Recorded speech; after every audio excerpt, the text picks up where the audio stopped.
Thank you for taking the time to join us this evening.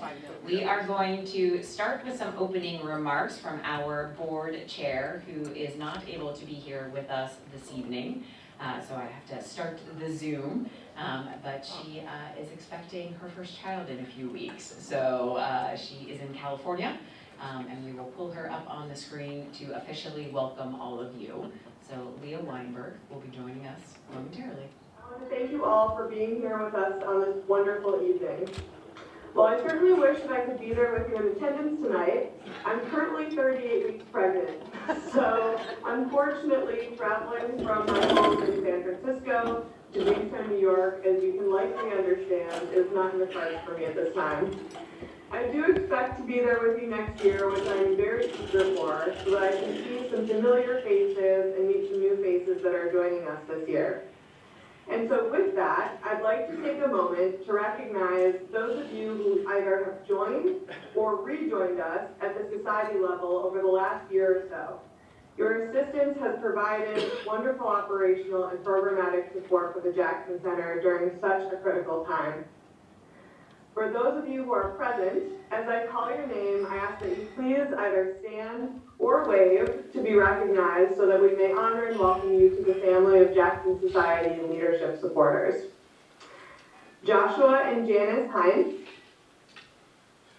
Dalton and Judy Burgett, Janelle Lundgren, Mark and Allie Russell, Shane Winnebaga and James Sterneman, Howard and Lana Venetovich, Jesse Liu, Michael Hill, Mark and Kathy Burgessson, Hadley and Ellen Weinberg, Yes, we are there. Charles and Christina Foster, Chris and Trisha Olson. Thank you all. And thank you all so much to those of you in the room and really to all of our supporters. Because of you, this year, we've been able to offer a stipend program to our interns to support their summer exploration and education. We've been able to bring world-class speakers to the Jackson Center, both in person and through virtual formats. We've made some dramatic improvements to our physical space, which I'm very excited for you to see tonight, and I think some of you may have already had that opportunity. And we've been able to expand our program offerings. We could not work to fulfill our mission without the support of all of you, our wonderful staff, the dedicated volunteers, our docents, board, and friends who help us in countless ways. So again, thank you so much for your continued support, and have a wonderful evening tonight. Thanks. Please join me in prayer. Dear God, we're truly thankful for this meal, for this gathering, for all of the blessings which you have bestowed upon us collectively and individually. As we come together, we recognize that we are celebrating the legacy of a man who was addressed as Justice. But it was not only his title, it was not only the name of the department that he headed for some period of time, but it was a beacon for him and a guiding light that he followed and demonstrated to the rest of the world. And we are reminded that he sought justice, he advocated for justice, and he dispensed justice. And as we remember him today, make us mindful of the need for each of us to recognize that justice is sacred, and each of us has a role, a responsibility in pursuing justice and supporting it. Again, we thank you for the many blessings. Amen. I hope you all have enjoyed the dinner so far. While we are awaiting dessert, we're going to move on with the program, and I'm going to invite our founder, Gregory Peterson, to the microphone for some tribute.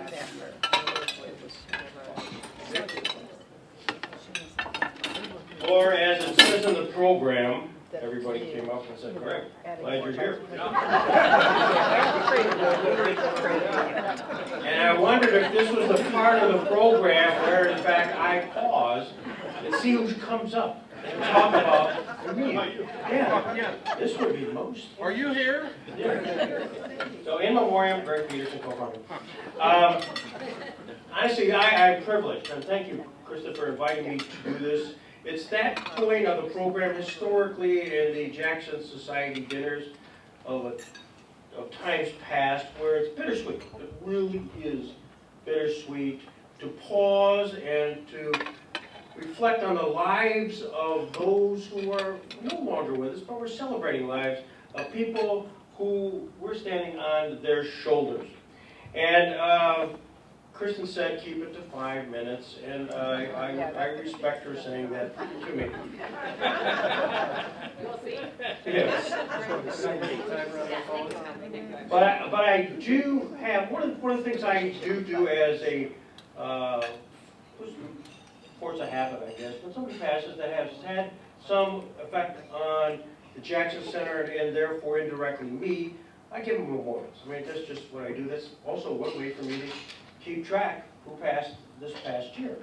And so I'm going to try to do this in a very rapid fire manner, but there are those who, some of the names you will know, some of which you will not know, but all of which we're here today because of them. We really are, and I guess I have the privilege of being there at the beginning, so I guess I have a story, a little bit to say, but I'll make it quick. Some of those, we were kids. We had nothing, we didn't know what we were doing, and Arnie reminds me how much we were young at the time. But things like people like Sheila Eagleson. Sheila Eagleson, you may never know, but she did all of our printing for next to nothing when we got started. We've had events here of which people have stepped forward and ultimately become contributors, such as we had an event honoring Attica. It was the Attica prison. It was the 50th anniversary of the Attica prison riot. And so we had people. We had people here. And I wondered who were some of them that were there. And two have passed away who actually raised their hands.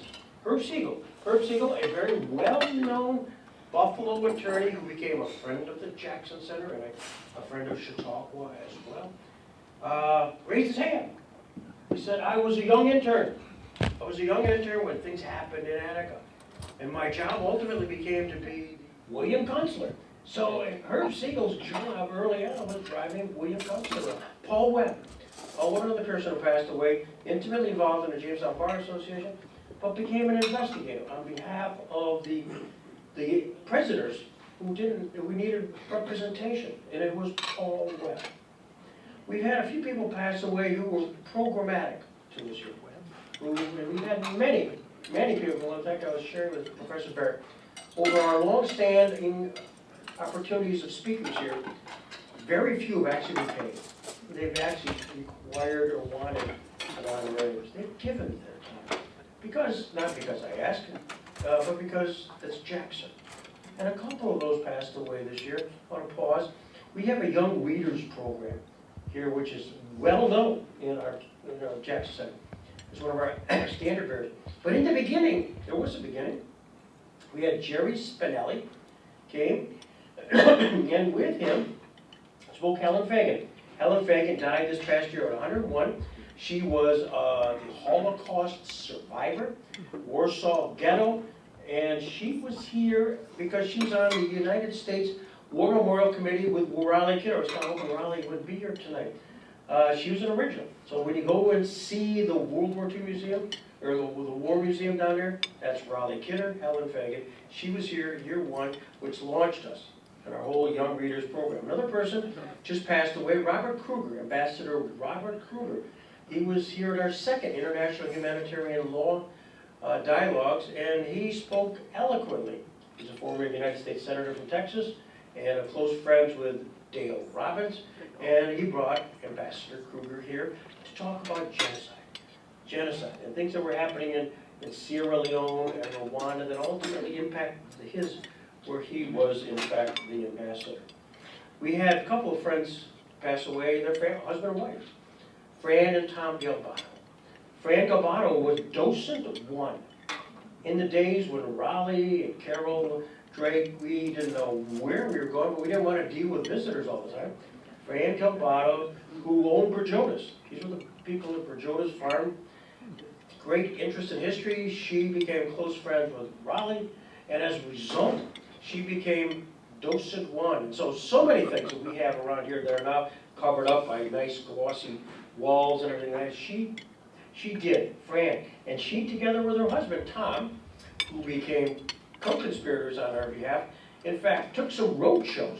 We were again given some opportunities to have loaned from the Jackson family chairs. The Robert H. Jackson Supreme Court chair, the Robert H. Jackson Solicitor General's chair, and paintings of Jackson. The family gave to us, but they were sitting in either New Jersey or a long ways away. And we had to figure out how to get them here. They got on, just simply said, we're going to get them. So they made several trips on our behalf, the Galbatos. We're in a building that was owned by the Scottish Rite Consistory. And they had this place for, from 1920 forward. We bought it in 2000. And we had a relationship with them, which we had to deal with. And it was mostly beneficial for us.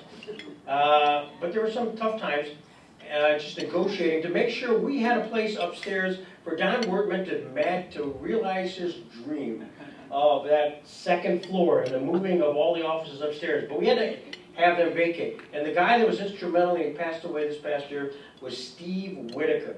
And the reason I'm saying all of these various names is the fact that hopefully I'm going to use this and send it to the family members and the variety of the Masons who made an extraordinary effort to get out 3 years early, Don, just so we could do what we were doing upstairs and to make you happy. So that was what happened. Another great opportunity we had at Chautauqua Institution, working with the Everett Jewish Life Center. And some of you may remember Gabriel Bach. Gabriel Bach, who was a prosecutor of Adolf Eichmann, passed away this year.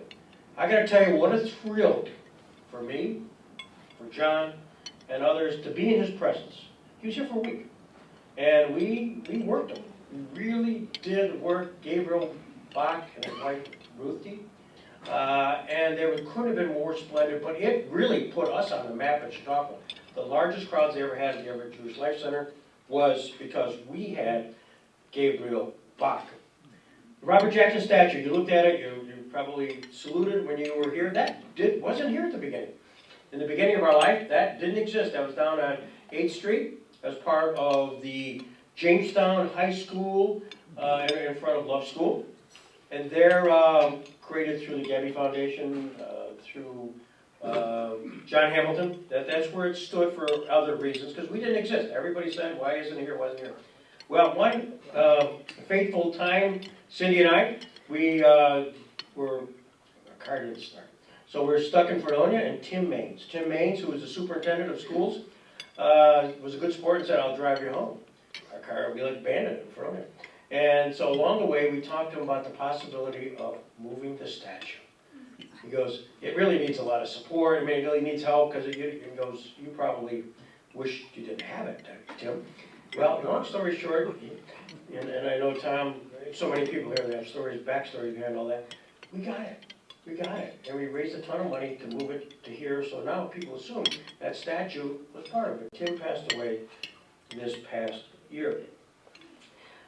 Suzanne Deckers. Doug, he lost a friend, a close wife, and Suzanne Deckers was always at Doug's side and was a moderating force for Doug, and that we all appreciated. And I can't tell you that all of us are lucky to have wonderful spouses, but Doug was especially lucky to have Suzanne, and so he misses her, we miss her, and she's somebody who passed away this past year, and she was just right there in lockstep with Doug. Bill Klinger. I see Ali Russell there, and one of the things that I had much fun doing a couple times, because Mark Russell was always gracious in donating his time. I think he was gracious, happy to do this. Donating his time to put on fundraisers for the Jackson Center, which were hugely successful. But what we would do, because it's, guess what, it's political satire. And there was Stan Lundeen right there, and Bill Klinger, Mr. Democrat from Jamestown area, Bill Klinger from Warren. They'd go on radio and just talk and plug us. And they did it several times. And I would thank to Stan, thanks certainly to Mark, but Bill Klinger was likewise from our friends in Warren, just right there all the time. And so I want to just pause and thanks Bill Klinger and his family. My time is running out, and I will wrap up, but not without speaking about John Anderson. John Anderson passed away, and John, we all have wonderful stories about it, but he's the consummate board member. He's very proud of the fact that he was part of and contributed to several philanthropic organizations in our area, and we're blessed to be one of them. And I know we got people from Chautauqua Foundation, Chautauqua Institution, and other foundations of which John was a part. John was a board member for many, many years, and if I could magically show, and the perfect thing to end a necrology report would be to show John Anderson right here in a photo walking arm in arm with Sandra Day O'Connor. It's our iconic photo at the Robert Jackson Center. John dressed to the nines, as he did, and then Justice O'Connor, they were just kind of in step. She's smiling to beat the band, and of course, John, was right with her. And that was the magic of John. It's also the magic of so many people that we stand on the shoulders of now. And I'm just so thrilled, and thank you for permitting me to come up and talk about celebration and not listen to an in memoriam.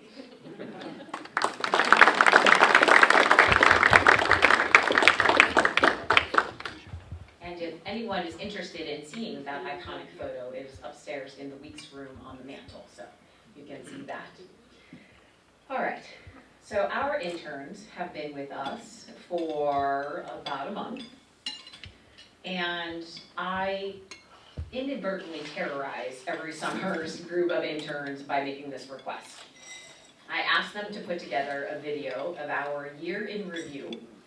So they come in not really knowing much about the Jackson Center, trying to learn what the heck we've done in the last year, and then put it together in a way that is entertaining and factually accurate. And this year's group, who I will ask to stand in a moment, have done a marvelous job. So I think we'll play the video first, and then we'll ask our interns to stand. So Ed, thank you. I see you moving towards the, you can direct.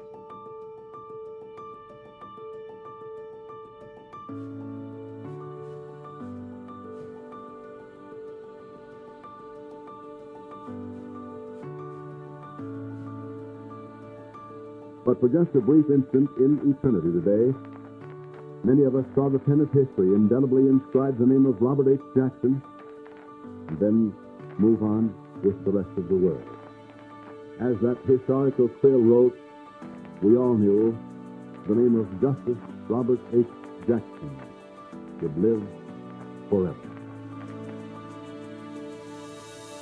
Throughout this past year, the Robert H. Jackson Center has continued to advance the universal ethos of equality, fairness, and justice. Sustaining the collective modes of exhibitions, seminars, and local outreach programs have furthered the center's mission to increase the social significance of these ideals, which were personified by the late Justice. 2 new exhibits debuted within the past year. The Paper Trail of a Trial examines the personal collection of Father Moritz Fuchs, who served as Jackson's bodyguard during the Nuremberg trials.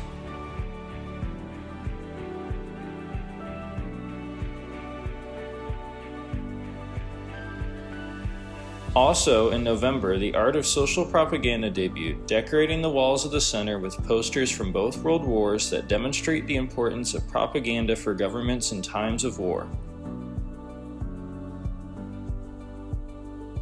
Within the past year, several people involved with the center were able to partake in a trip to Nuremberg.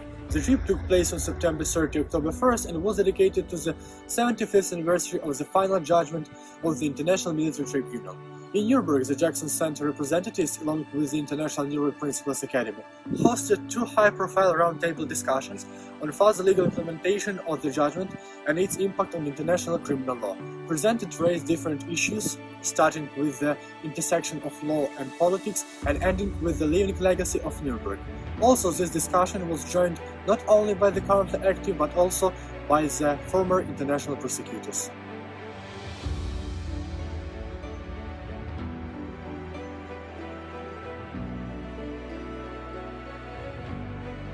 The Center's programming within the past year included numerous continuing legal education seminars, as well as webinars, each on various topics.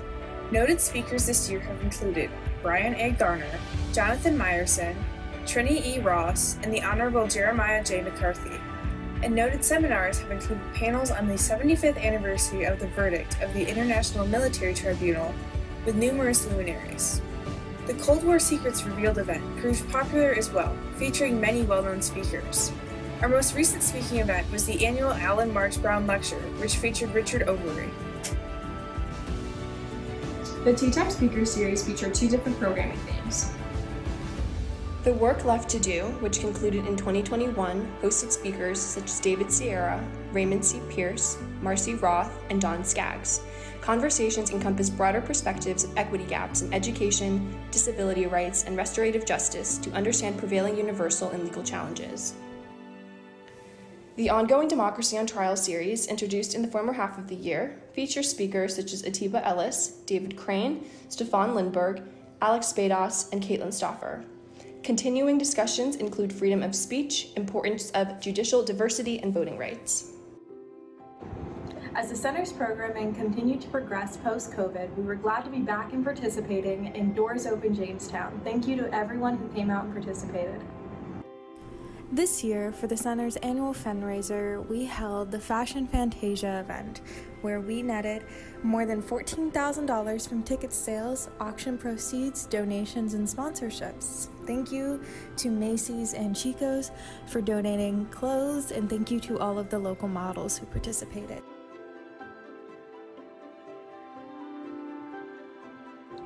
Amongst local schools, we held the 17th annual Young Readers Essay Contest, as well as the Battle of the Books events for 6th to 8th graders.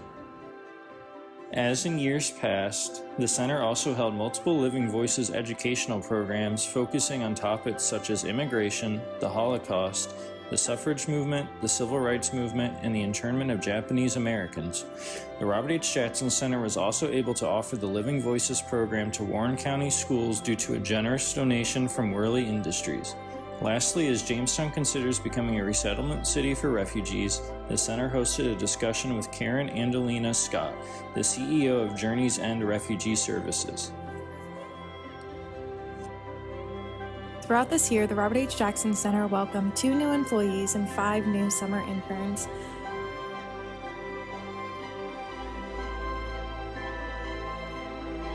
Tina Downey was appointed Director of Development in the spring of 2022 to oversee the Center's development activities and to facilitate and coordinate the strategic direction of its fundraising efforts. The Center's second addition this year is Lori Savory. She started out as the Communication Manager in January after photographing events at the Center for several years. Lori manages the social media channels and creates graphics for the Center's programs, among other duties.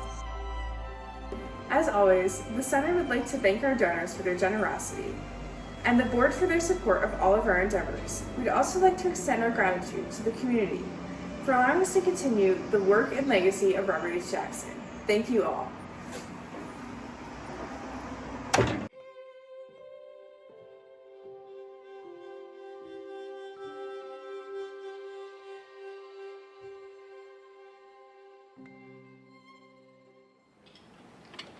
So I'd like to ask our interns to stand. So I hope you all have had a chance to talk with them, but Connor Flores, Veronica Green, Bailey South, and Joanne Ryu.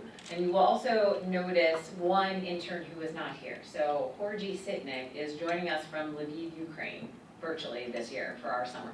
So he participates with the interns in their weekly conversations. We do hope at some point, probably not this summer, but at some point we will be able to bring him here as well. But I think he's added an interesting counterpoint or an interesting perspective to the conversations that the interns are having this year. They are focused on a book called The Nuremberg Trials.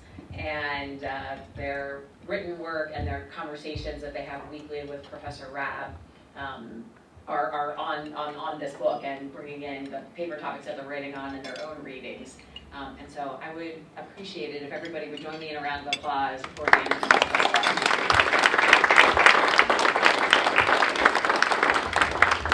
Thank you. Kristen, Yes. just one point of interest, Bailey South. Bailey, if you could stand up for a second. Tonight, you'll know this place, because you never know who's sitting tonight. Bailey South met Dr. Robert Davis. She looked up, I was there. She goes, Dr. Daniels, I think you delivered. She did. So tonight was a real connection. I'm pretty sure to follow.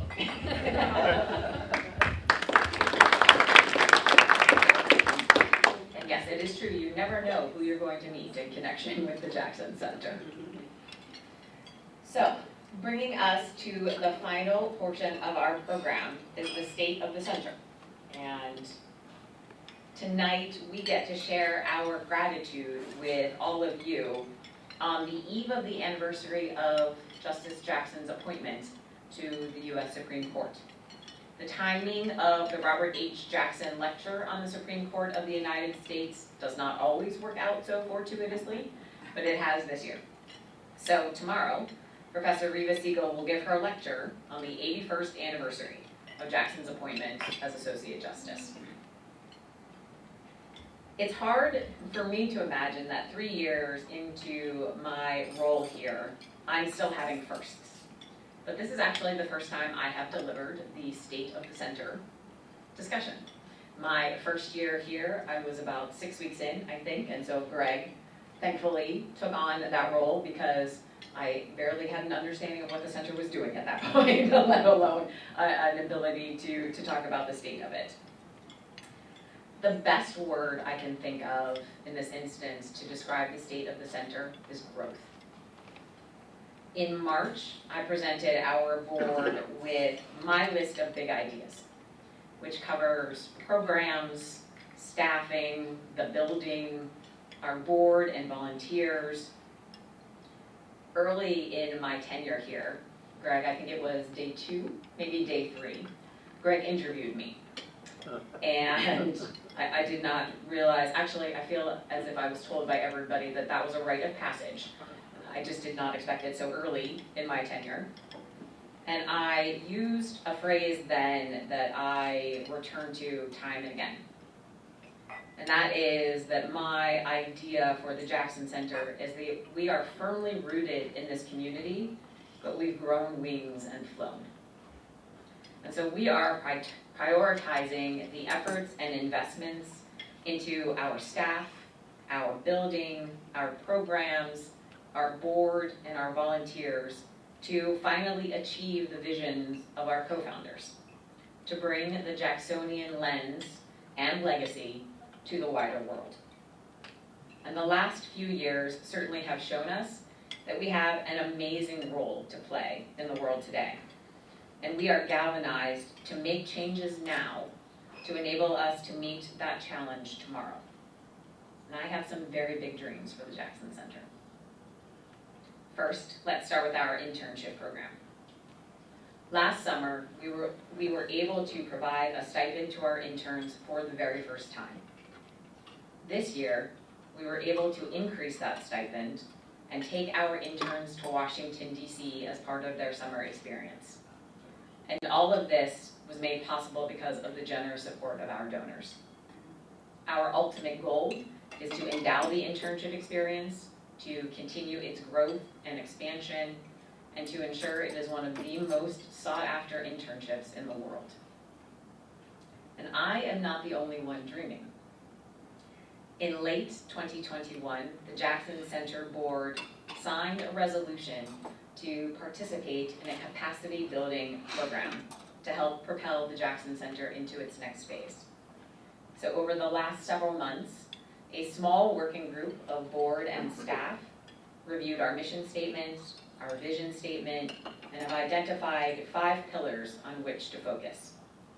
And over the next few months, the entire board will break down into working groups and develop 1 to 3 year goals, identify what and where we need resources to achieve those goals, and then to create the paths to achieve them. And the board and the staff are really energized by this imagining and this work.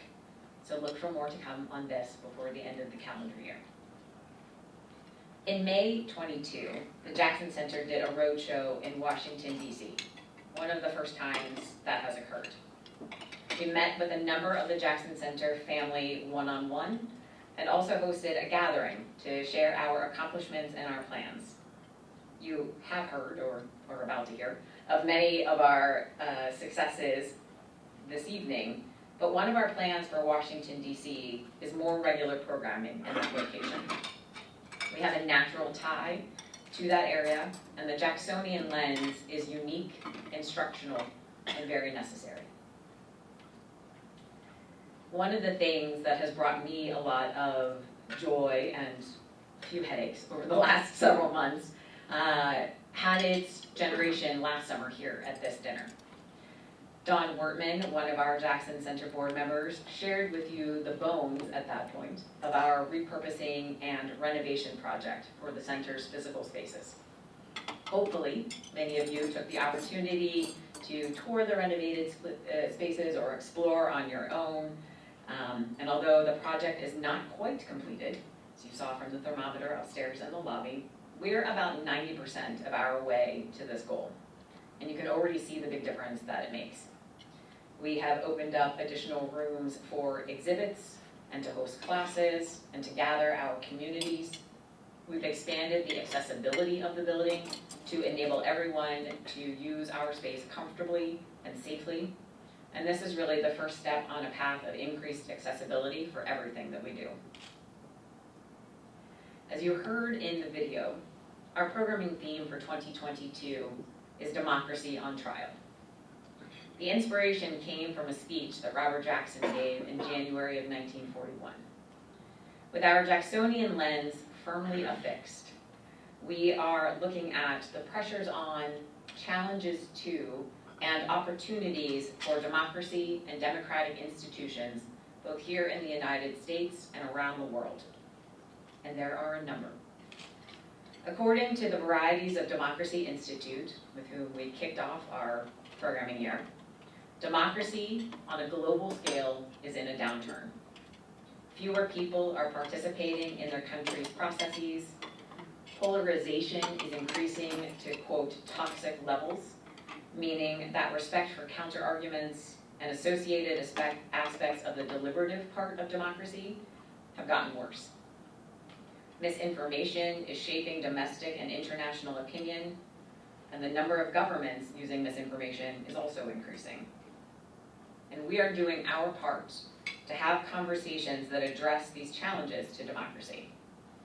So far this year, we've talked about the varieties of democracy around the world and the characteristics of a strong democracy. We've discussed voting rights and the importance of diversity in the judicial system. And we've explored how Russia can be held accountable for its invasion of Ukraine. And we'll continue to offer these conversations on democracy for the remainder of the year. Just a few weeks ago, Ketanji Brown Jackson, the third Jackson on the court, but the first of her kind, was sworn in as the Associate Justice on the U.S. Supreme Court. And we look forward to adding her thoughts to our collection on Jackson outside this room. And that brings me back to the court itself. Although I do not know exactly what Professor Siegel will share with us tomorrow, I do not think it is a stretch to say that public perception of the court is being discussed very often now. Whether the court is legitimate, whether the process for selecting justices is flawed, whether the court has or exercises the right amount of power, whether there should be term limits for justices. These are not new discussions. Our Justice Jackson has a famous line that the court is not final because it is infallible, but that it is infallible only because it is final. And Jackson himself authored thoughts on both the Supreme Court and the American system of government, and the struggle for judicial supremacy. And I am currently reading both of these books to help inform our program for next year. I confess I'm starting here, it's a lot smaller. I want to say a few words of thank you as well. So thank you to Arnie and Jill Bello for supporting the Robert H. Jackson Lecture on the Supreme Court of the United States tomorrow. We always appreciate your help in fostering these conversations. I need to thank my amazing staff, without which nothing really would get done here. So Tina and Lori and Sherry, if you would please stand.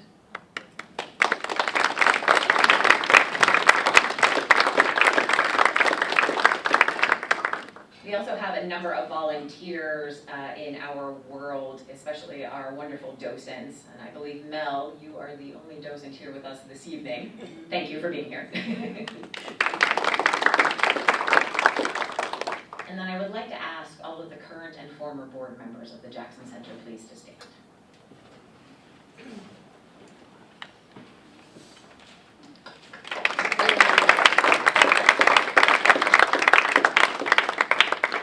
These wonderful humans do so much work on our behalf, and as a volunteer board, as you might imagine, their focuses can be split in any number of ways, and I remain eternally grateful that we are one of their focuses.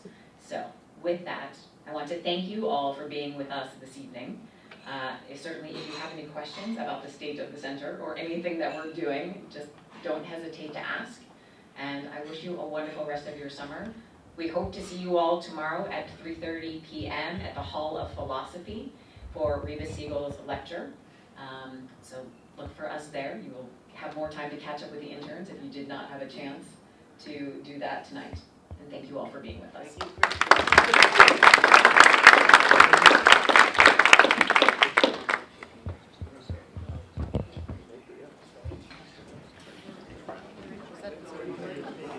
Thank you.